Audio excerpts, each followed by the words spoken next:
ব্রিজের নিকট আমরা দাঁড়িয়েছি, যা গঠিত হয়েছিল 1925 সালে।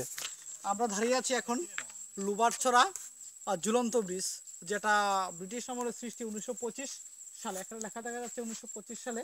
এই ব্রিজটি দেখার জন্য মানুষ সিলেট থেকে প্রতিনিয়ত মানুষ এই ব্রিজটি দেখার জন্য আসে, এবং আমরা আস্তে আস্তে ব্রিজের দিকে যাচ্ছি। এখন আমাদের সাথে অনেক ভাইরা আছে যারা দেখতেছে ব্রিজটির সৌন্দর্য উপভোগ করতেছে, এবং ব্রিজটি আসলে অত্যাধিক সৌন্দর্য, মানে একমাত্র সিলেটের ঝুলন্ত ব্রিজ এটি।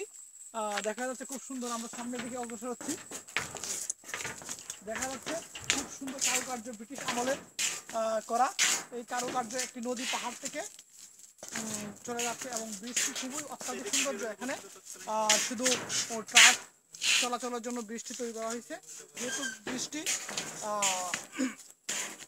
অত্যাধিক ওজন বহন করতে পারবে না, তাই বৃষ্টির মাঝখানে ফাঁকা রাখা হয়েছে, এবং সিএনজি এখান দিয়ে চলাচল করতে পারে না।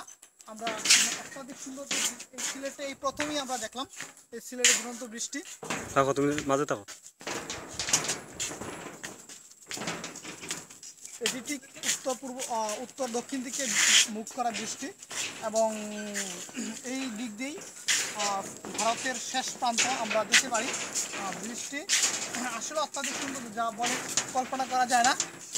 এখন আমাদের পাশে দাঁড়িয়ে আছে আমাদের কাউসার ভাই, খুবই প্রাকৃতিক প্রেমিক মানুষ যাকে বলা যায়, এবং আরেকজন আছে আমাদের মাহমুদুল হাসান মিলন সাহেব, এবং রোমান্টিক একজন মানুষ। বৃষ্টি দেখার জন্য সুদূর প্রায় 7 কিলোমিটার দূর থেকে, 7 কিলোমিটার কি বলবো, প্রায় 20 কিলোমিটার দূর থেকে এখানে বৃষ্টি হেঁটে হেঁটে দেখার জন্য আসছে, এবং পায়ের পেটে কিন্তু অত্যাধিক কিছু কিনা নাই, বুঝছেন? নেই, হ্যাঁ, আবার তো শেষ করে